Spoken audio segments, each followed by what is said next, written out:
worthy teachers, and my dear audience. Assalamu alaikum. At the very beginning, I would like to introduce today's debate topic. Homework is waste of time.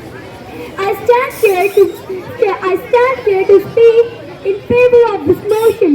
I firmly believe that homework is waste of time. It should be banned to protect children's creativity. And let me begin by saying, this is just not fair.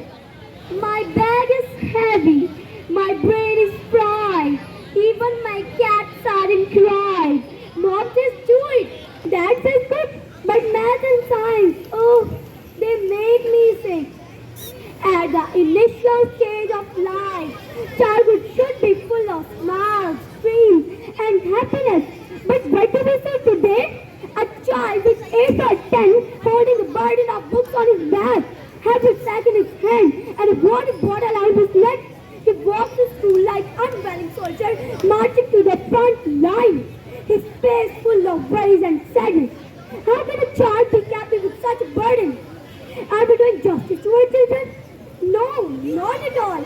We are saying that homework should be banned.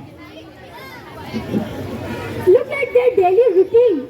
They go home at 3:30 p.m. and do homework until 8:30 p.m. and go to bed excuse.